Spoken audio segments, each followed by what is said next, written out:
Hi, everyone. I'm Lauren Chambliss, and I have the distinct privilege today of interviewing my dear friend of many years, Jade Sherer, who is someone I met 20 years, probably 20 years ago when we were first apprenticing with Animas Valley Institute. We met at a program I think in the corners of Utah, if I remember correctly.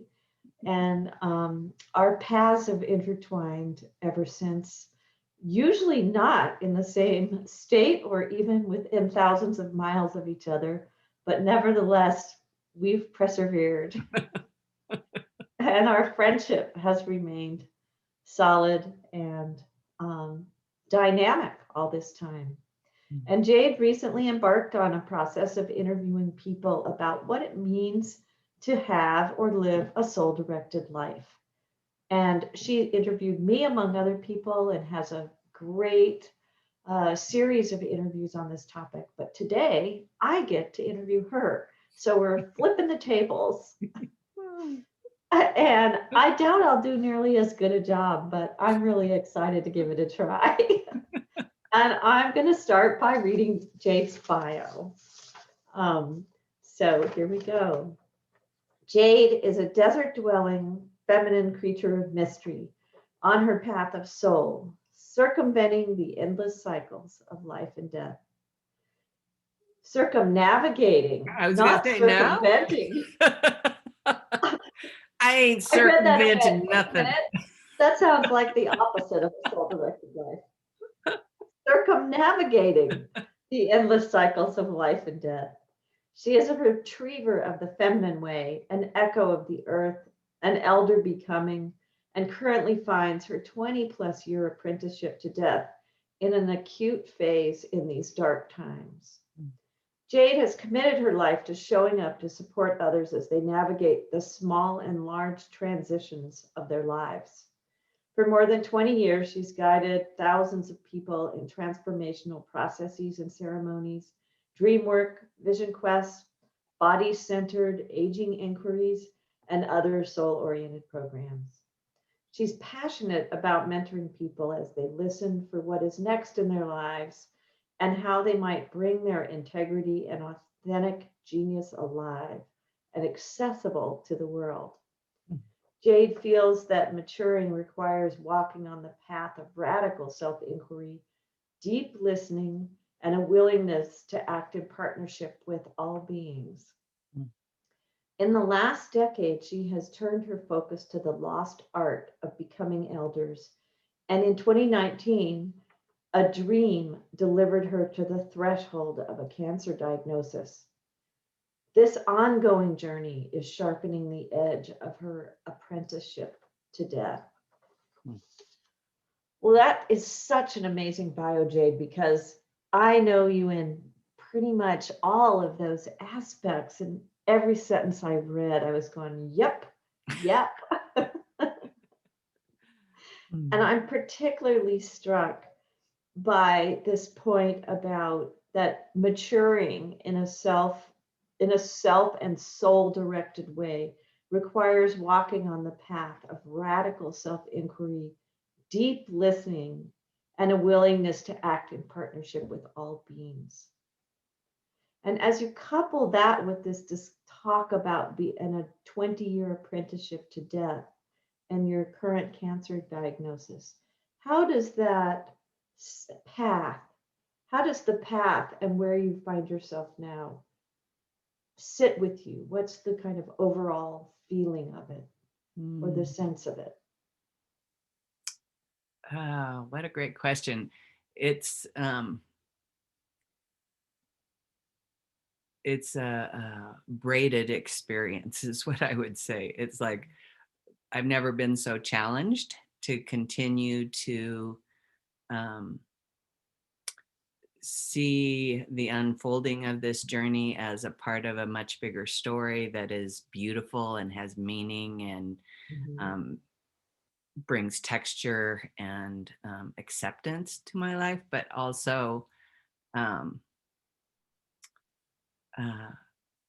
so I'm challenged, but also it's I guess I said my answer all in that one sentence. It's like, it's challenging, and it's the thing that's keeping me alive, really. It's like, I feel like, okay, so if I look at my mortality in the mirror every morning, the thing that makes it somehow okay with me is that there is meaning, there is a purpose for this. It's part of my greater story. It's been here all along. I might even go so far as to imagine that this is my destiny, is to live through this and to continue to um, understand my particular part in going through,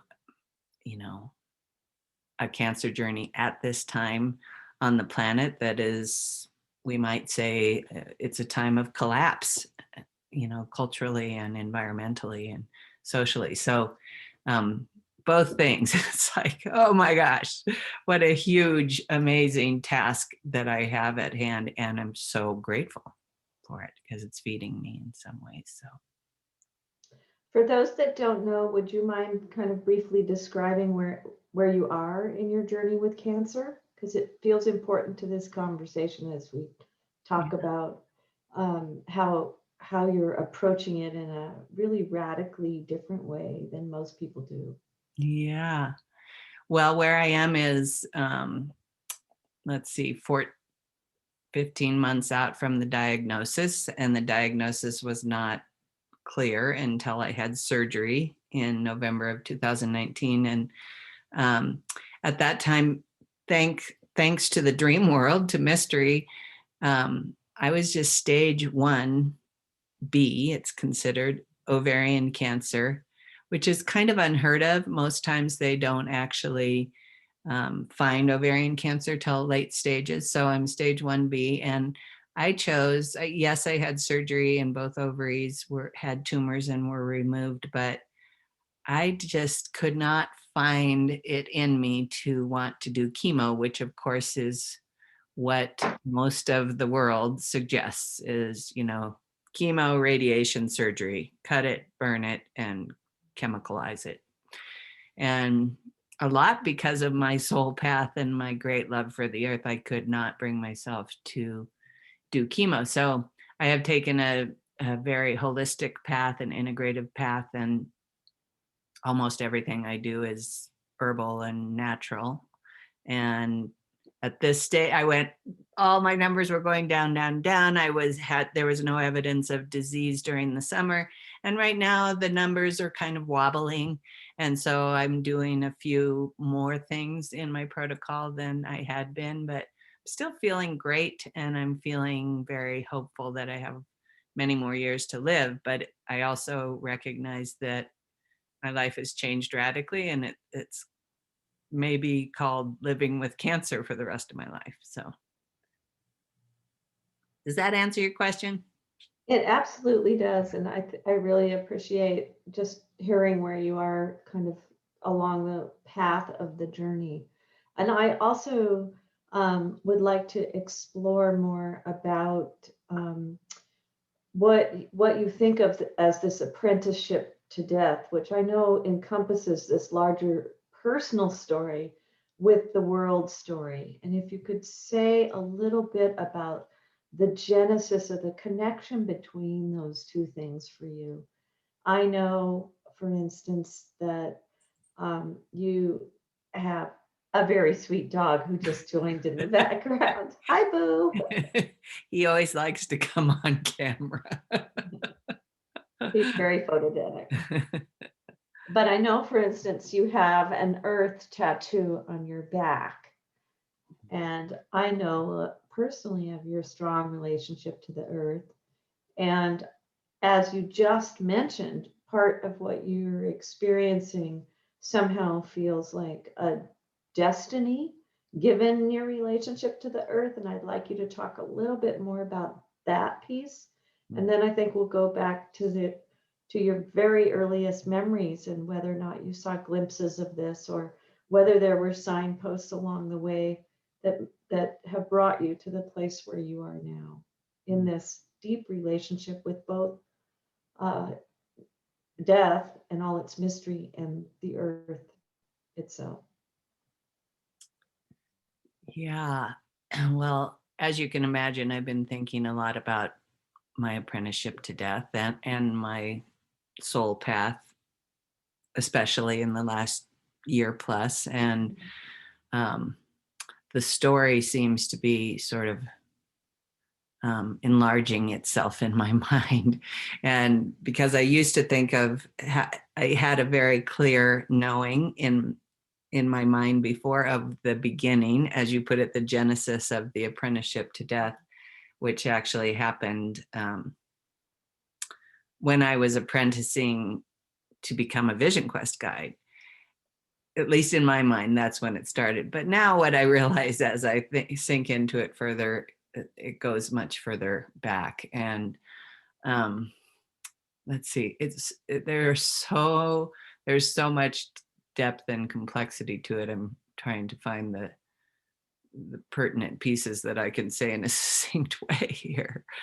Is there an early memory that would, or a memory of either a dream or an event that you can say somehow feels like a thread that is woven through this journey? And then also, if you could tell us about your experience with apprenticing with that Vision Quest, where you had your first like true glimmer, Yeah. true handshake with death. Yeah, that's a good way of putting it. So I would say that the threads that go throughout both have to do with the great love and so the great grief for what's going on the planet and the loss of species, the loss of ecosystems, the loss of our climate, the loss of any kind of great appreciation and allyship with the planet. So that has, I am really stumbling here on putting this together in a succinct way. So there's that's the earth echo and the pain and grief of that. And for whatever reason, throughout my life, I have been, particularly in the last 2 decades, I have been brought face to face with those deaths. Not necessarily on the grand scale, but on very personal, sometimes seemingly small scales, a lot with animals, actually, but like being brought right up close and personal with that's my task, is to be there, to witness, to grieve it, to love it, love the world through its dying days. And so it's just been, of course, amplified in the last years as we all become more cognizant of just the dramatic situation that we're in on the planet and the loss that's happening of life with, on all levels with all beings.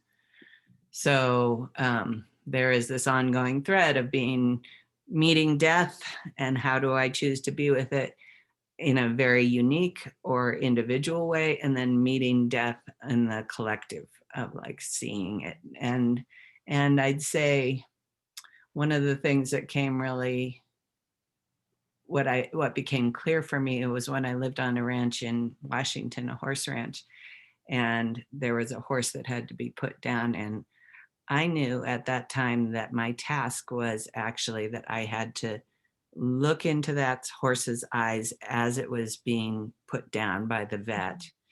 And that's what I feel like I've sort of taken on as a task, is like continuing to invite myself and ask myself, are you willing to look into the eyes of the face of death over and over and over again? And how does that change and move me and, urge me onward on my own particular, unique individual path? So I love that story of the horse because I actually remember when it happened and how deeply it moved you.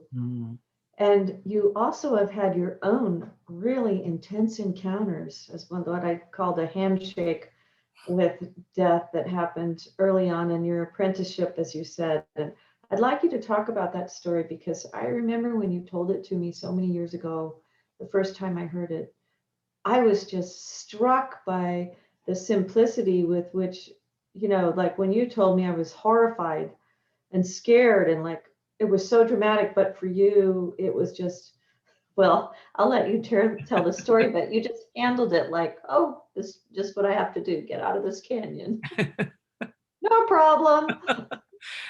It wasn't quite like that. I'm glad you heard it that way. No, but I meant when just you were so like, just when you well, I'll let you tell the story. It's not my story. So why don't you tell the story? Yeah. So that story began, well, all these stories began long, long ago, but that particular story started about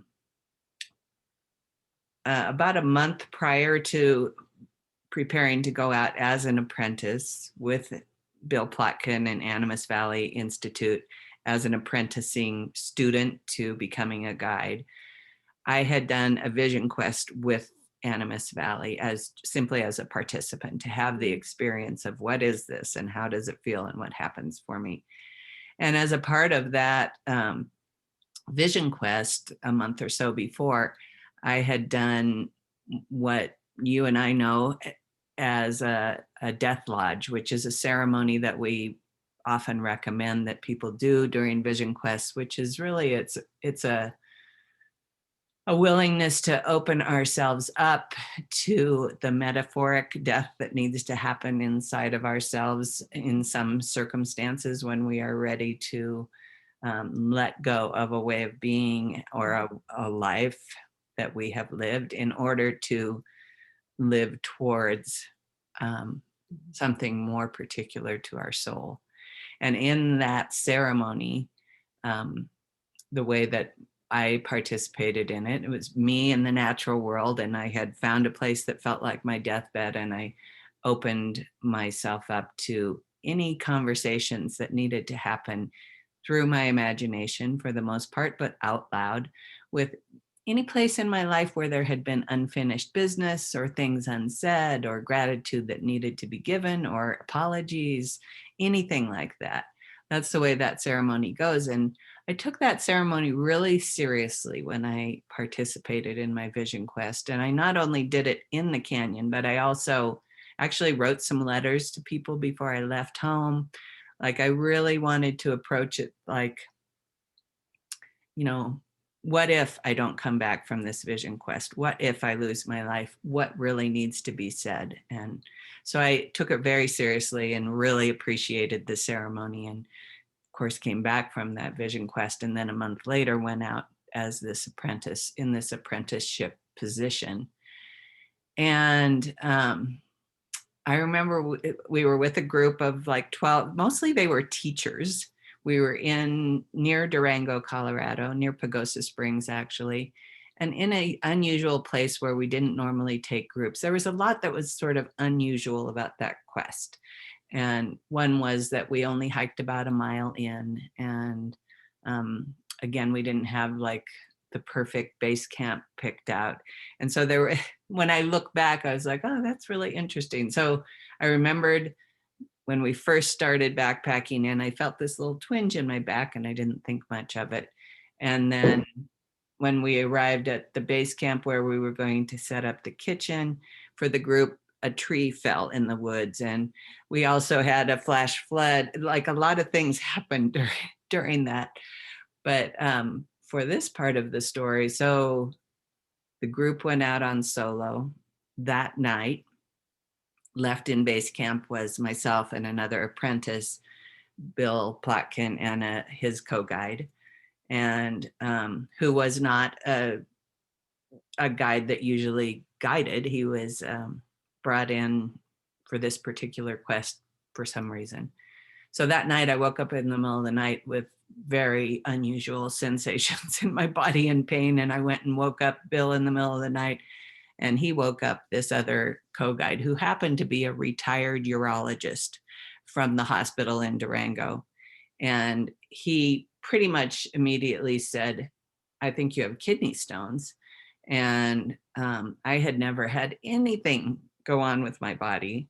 And I think I'll just speed up the story. So ended up, they spent the night under my tarp with me. The next day, my fever was rising, but they said, let's wait. And he was hoping the stone would pass. The stone didn't pass. And there was a concern that, with my fever rising, that there was an infection happening. And so we had no choice but to get ourselves out to the truck, which was a little more than a mile away. And so I remember kind of, I'd walk a little ways and then I'd kind of be down on the trail and then I'd be crawling. And anyway, we made our way out, ended up getting to the hospital a day later. And sure enough, I had a kidney stone that wasn't passing. And they said, if you had stayed out there for 24 more hours, you would have been dead of septic shock. And so I went into surgery to move the stone. But on the way to the surgery, this was the pivotal moment for me where I technically said yes to this apprenticeship to death. Was they have to inject dye into your system in order to, really see what's going on in there. And I remember the technician saying, some people have an allergic reaction to this dye, and it's possible that, we have had people die from it. And are you okay with moving ahead with this? Oh, I'm seeing this lovely little prism on my neck. And there was that moment specifically where I felt the power of the death lodge I had done about a month previously. And I was like, I am clear to go. If this is my time to die, I'm clear to go. And it so magnified that apprenticing, that training for me to see just how powerful those ceremonies are. So, and I felt like I was looking into the eyes of death. And I knew at that time that I had so much to learn from coming close to death. And that was sort of the moment. I was like, oh, I'm going to become an apprentice to death. And so things went on. I ended up 3 days and 3 nights in the hospital and went back and met the questing group and told my story as a solo story that very much had visions and all kinds of things in it. So yeah, that was sort of when I consciously said yes to apprenticing to death. I especially love several things about that story. One is just the image of you crawling on hands and knees to get out of the canyon to, to take care of this. But the power of ceremony, the moment you were able to say, yes, if I don't come out of this, it's going to be okay because of the work that you've done. Instead of being panicked, you were able to face it with real equanimity, which is also what I feel in you now, that you're going through this bout with also a potentially life-threatening illness. Yeah. And the other thing I love is that it was 3 days and 3 nights, which is, those of you who've quested know, is the magic number, or the usually the time period that you're out on your own fasting and alone.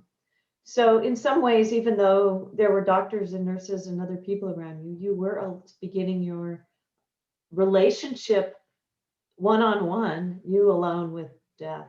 So I really appreciate that story. One of the things that I wanted to ask about is that you deal in a pretty dark and heavy place. Like when we normally think of death, we think of that as being scary, heavy, mysterious. We have no idea what happens. Most people fear it greatly. I've never got the feeling that you feared it, one. But two, I also notice about you your capacity for laughter and for loving the moments that you're in has always been something that I've wondered about. And I was saying when I watched your interview with Peter Scanlon, he and you both talked about how much you laughed when you guided together. And I remember on the times you and I guided together, side splitting moments where, I was peeing my pants because we would be laughing so hard. Typically not when the questers were there or the participants in the program. Mm-mm. But it leads me to this question about equanimity and balance, and where do you find that laughter? Because I think that is what everyone I know has experienced with you when guiding, and it's not always that way. Oh my God, Lauren, thank you so much for that mirror, because it's not one that I have in my consciousness, actually. And I would not say that it's true that I don't have fear around the death and dying process, because I do. I have plenty of nights where I wake up kind of terrified in the night. And so I don't know if I have an answer. Where do I find that? It's like, I don't know. Maybe it's part of the,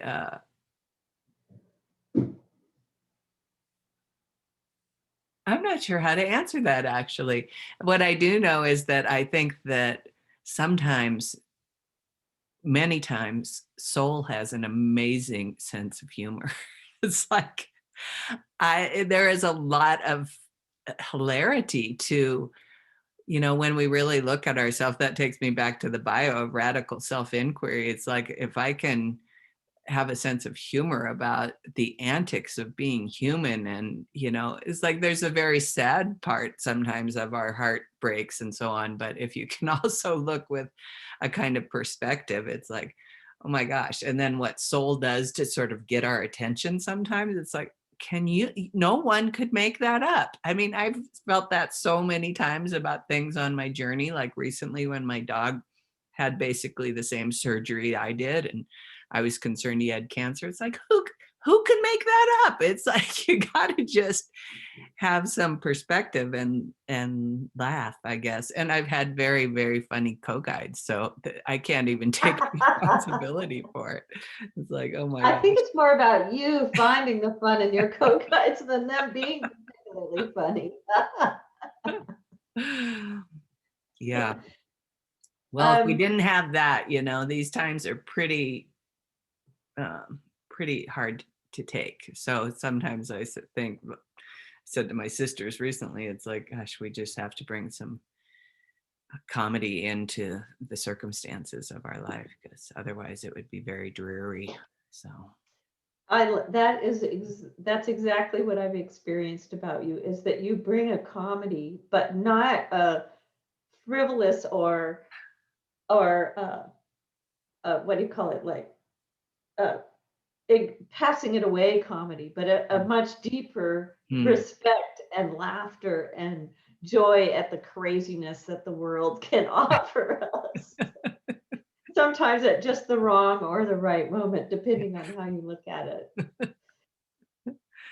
Thanks. So I wonder if you could tell us a little bit about the dream that led to your diagnosis, because one of the other things I know about you is that you really follow the clues that are offered to you by the universe. And that one was pretty obvious, but it might not have been to anyone else. And so I'd like you to talk about that, because it seems an important part of your soul directed life is how much you pay attention to the clues, the non-ordinary, non-spoken, just like universal given clues or soul level clues. Well, and you've helped me a lot with that, Miss Dreamweaver, Lauren. Yeah, well, this one was so blatant. It's like, I don't know, I feel like anybody might pay attention to this one, because there was nothing even hardly well, a little bit of metaphor, but mostly it was just like very clear directions and timing. And the dream was standing on a lonely 2-lane highway that stretched out towards a mountain range. Actually, I have a very clear visual of that. And there was a photograph taken of me once years and years ago in a place exactly like that dream, actually. Which I hadn't actually ever said to anyone before. That just occurred to me. But so here's the lonely highway. There's a man who's a friend who's also a guide in training, or an up and coming guide in his own right, who was standing holding up an X-ray of a torso, kind of the old fashioned X-rays where you actually have the negative there. And he says to me, "I'm calling your doctor." And he gets on his phone and he gets off and he says, "You need to see your doctor today." And that's all there was to the dream. So there wasn't a lot of room for interpretation. It was just like, oh. And then so the night before, I had arrived home from guiding a quest in Montana. So I had been in Montana. I had done some of the ceremonies along with the people, they're always potent. There are lots of severance ceremonies. There are ceremonies of saying goodbye to the old life. And I remembered doing that one in Montana. Came home, had the dream. I woke up from the dream and my hand was on my belly. And in that moment, I could feel this enlarged, the tumor inside. And I remembered then that I had felt it one night in Montana, and I just I thought it was something else. I thought it was weird digestion.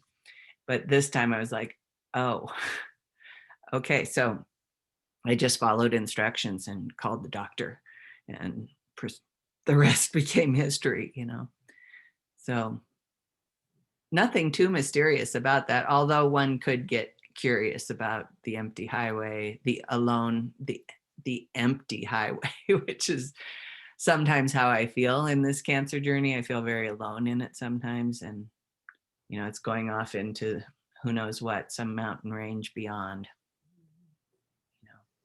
Let's talk about that a little bit, because that is something that I've also know about you, is that you have many, many intimate friendships, but at least for the last few years, you've been single, in the sense that you haven't been partnered with another human being.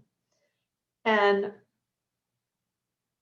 I think a lot of us make the assumption that to live a happy life, we have to be in a partnership with another human. And I'm wondering if you could just talk about the richness of your life and how you view that partnership aspect, especially now that you, as you say, are, facing this cancer thing, and sometimes do feel a little bit alone in it.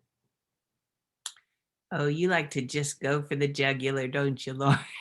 Is that No, it's great. It's a very potent consideration in my heart. Mhm. And sometimes it brings me a lot of grief. And sometimes it doesn't. It's like, I feel like the times when I suffer from the fact that I am not living that life that is Mhm. so prevalent in our world, and it's what Hollywood set us up for. Mhm. This is the way it's supposed to be. And the times when I suffer are when my mind is telling me that story. Mhm. And Mhm. therefore, because you don't have that, something's wrong, you're unattractive, it's like the whole gamut the mind can do. And then the rest of the story is that living with my dog alone, other than him, has granted me the freedom to live exactly in the way that I've really started noticing it in the cancer protocol. It's like I had to be have had to be and wanted to be very particular about the way that I ate, when I slept. And I feel like it would have been a little more difficult with another human. Even though I wanted to be held by a human, I still want somebody there that has my back, that's watching over. But then there's this balancing of like, and I've gotten to live a life that was very soul directed. It's like, that becomes the highlighted piece that I dance with, that I orchestrate with and plan with, is that it's become like a part. My soul is my partner, and as is the earth. And I know that, we all have to, um, when you're in partnership, there's a give and take. And so I've gotten to be very selfish about my path because I live alone, and that's just the way it's worked out. And it's not that I would always choose that going forward, but that's the way it has been. And so Let's talk about that earth relationship a little bit, because I just heard you say that, you've been allowed to be selfish, but you're actually one of the least selfish people I know. And part of that is, at least as I experience it, is in the way that you give yourself continually to the non-human world. And you reflect and mirror and praise and honor and treat and respect and hold and are in it constantly, in often without other humans. And I just would like you to talk a little bit about how important that relationship with the non-human world has been throughout your life, and the partnership that you have with it now. yeah. Well, in some ways, I attribute sort of the birthing of that to my dad. Well, to both parents, of course, but my dad was a great earth lover, especially trees. And we were sort of indoctrinated when we were young to that, to like love and respect and appreciation to the natural world, and how do we take care of it. And my dad would have he would go out and like cut up the Christmas trees that people left on the curb for the garbage men, or if he'd see a broken branch in the neighborhood, he'd go and cut it, and he'd bring it home, and each piece of firewood, he knew where it came from and what the tree was. And so it was that kind of a beautiful upbringing of like, this isn't just something we use and we're done with it now, throw it away to the garbage man. It's like, no, these are, even though he didn't use this language, what I felt was these are beings that have experiences that we can tend and maybe make their lives better, i.e. the trees. And so I think somehow I just, with that as sort of an incubation in my very young days, I think that it wasn't a far leap for me to come into this great love for the other than human beings in the world, the animals in particular, but also the ecosystems, also the entire earth. Is like, this is a living being that's giving us our life, and we are in relationship with it.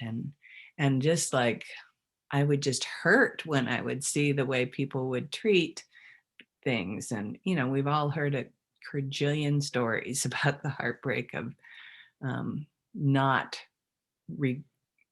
giving regard to the other than human world. And I also have always had just this very clear knowing of, almost as if I had lived in another time when I got to be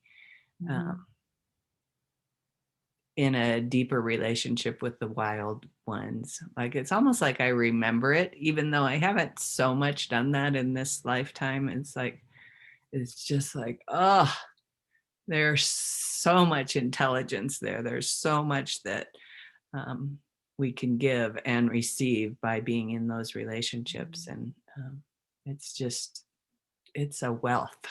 It's an abundant relationship. And I feel like because of that, it's like day by day, I feel the disintegration happening, and ask myself many, many times, every week, like, what is it that is mine to do right now, given the collapse that's happening. How can I keep loving the world even when I'm seeing so much death happening?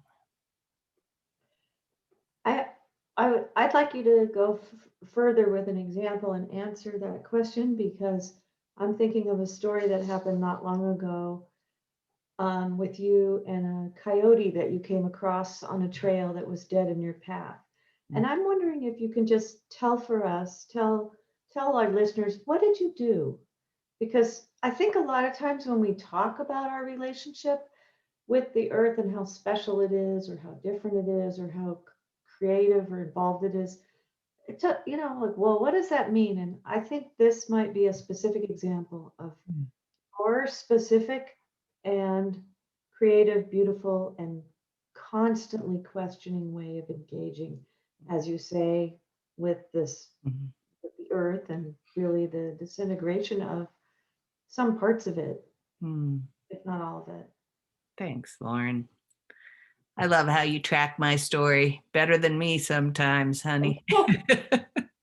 So, of course, that story too, it has a thread that goes back much further. And both of them are coyote stories. Both of them are stories of finding a coyote after death. And so one was, I'll tell them both really briefly to connect them, because one was a number of years ago, and I had this path that I walked almost every morning with the dogs in the place that I lived. And that morning I had heard a gunshot up on the mountain in the place that I walked, and I saw a car come down, and there aren't supposed to be cars down there. So I suspected some foul play and got up to this particular place where I usually stopped and turned around, and saw a coyote laying there and went up to it. The dogs were very apprehensive and they stayed behind, and I went up, and big old hole in the side of the coyote where I could look in and actually see like the pool of blood inside of its body. And um, I did not want to leave it there where it had fallen. It felt like I didn't want the people coming back. I just had this sense that I needed to do something ceremonial to honor this life that had just been so carelessly extinguished. And so I picked up the coyote and I carried it up the hill to a place that had a view out across the land, seeing Sedona in the distance, and just did a very simple honoring ceremony with flowers and prayers, and left it there, and then watched it. I actually was like, I need to witness this over the weeks to come. And so I would walk up there and go see the body, and kept imagining that something was going to change. And it took quite a long time for it to change. And I admit, there was a period when it's got pretty stinky and I didn't go up there every day. But then I went up one day, maybe 3 or 4 weeks later, and it was gone. I couldn't find any part of the body except its leg from the elbow down, and which was very dry. This is in the desert. And I asked if I could take that, and it became a part of a talking staff at a later date. But then months, maybe a year later, I was actually going to move, and I went up for my last morning's walk to this same area. And I went up and I sat down on this big boulder looking up at Mingus Mountain. And I looked over, and about 10 feet away, right there, gleaming in the sun, was a perfectly white, clean coyote skull. And I was so shocked and touched. I just started weeping because I felt like it was a gift back of Thanksgiving. And it's on my altar over here. I have an altar that has skulls of several beings on it. And so fast forward to 2 years ago, walking up a trail not far from my house up in the forest, and there was a coyote laying there dead, just 5 feet off the trail. And it had snowed that night, and there was a light cover of snow on it. And again, it's like, I didn't want to leave it there. And so I lifted it up, and there was the perfect outline of the coyote in the snow. And I carried it back into a place that felt like it was safe, honoring place where it would be sort of held. And again, I went and looked at it over the coming months and years, um, and then brought its skull down about a year and a half later. And because I knew pretty much where most of the bones stayed in the general area and the fur and so on. And I had done ceremony for it too. So, and that story goes on and on of the coyote nature of soul work, of soul guides, of death.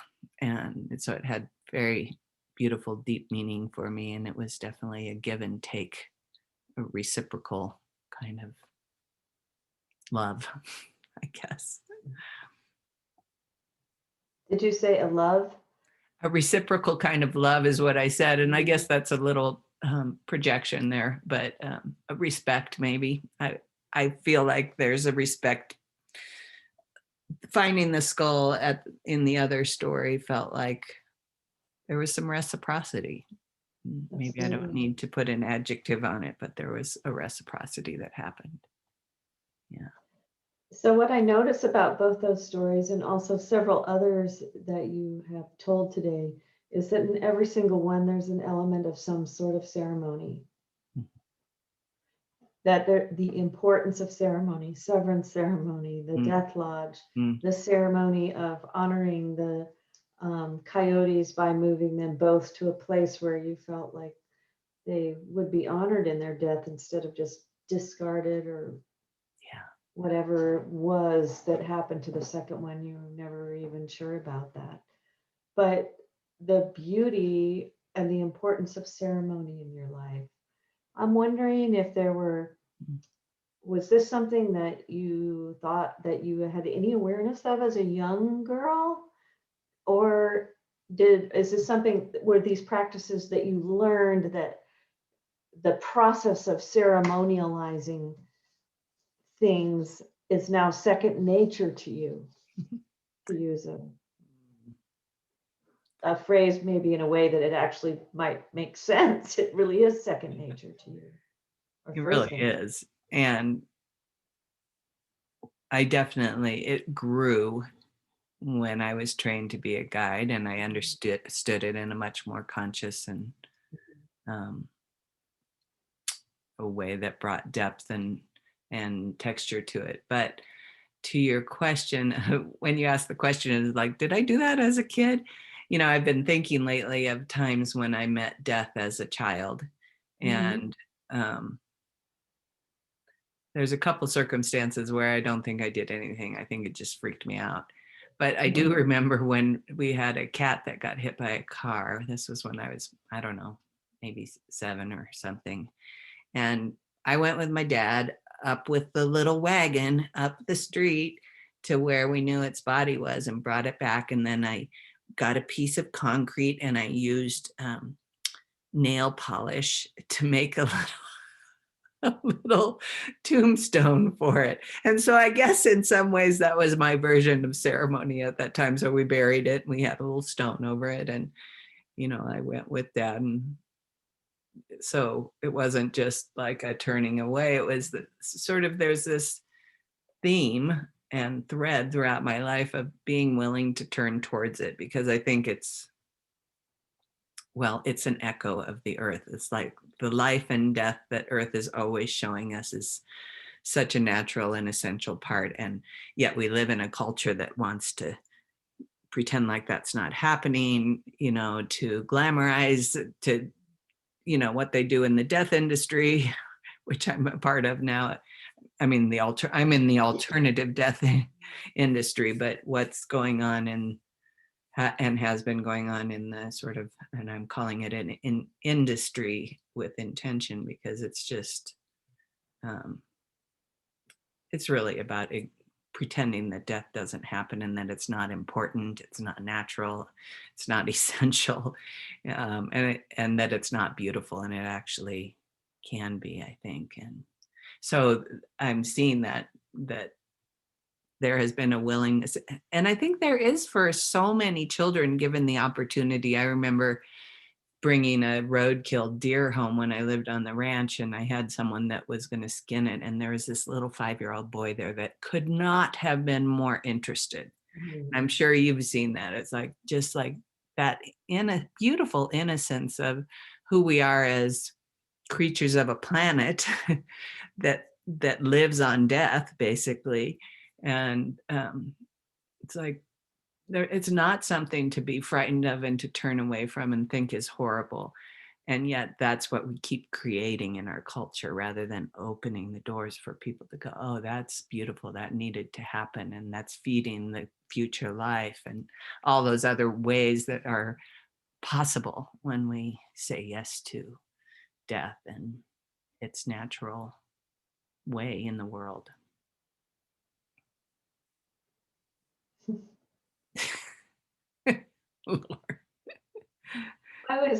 I was going to ask more questions, but somehow that feels like the perfect ending spot. And maybe we can come back to some other pieces later if it feels like it. But that what you just said to me encapsulates everything that we've talked about, and in such a profound and beautiful way that I don't want to move on beyond that moment. If that feels okay to you. Yeah, that's great. Yeah. Thanks, Lauren. Thank you, my dear friend. That was exquisite and beautiful, and really enjoyed it. Me too. I appreciate it. And I notice how it's like, it's helpful to just keep going long enough that finally things begin to flow a little more. It's like, I noticed that even as a guide, it's like there is a river that I wade into, and sometimes it's really rocky and stumbly in the beginning, but the further in we go, it becomes more of a flow and becomes our language. And I think that maybe that's true of the soul path, is like it starts out as a foreign creature, and then the more we surrender to saying yes to that path, the more it becomes the river we live inside of, and the language becomes more fluent, at least in me. And so I'm really appreciative of getting to just remember and link things and be with your great questions and your mirroring and everything. So thank you. You're welcome. All right. Well, who knows? Maybe we will do a part 2 for both of our interviews, because it's so fun to be in these conversations with you and see what we learn together by being in it. I agree. Okay. Okay. Bye for now. Thanks, everybody. Bye.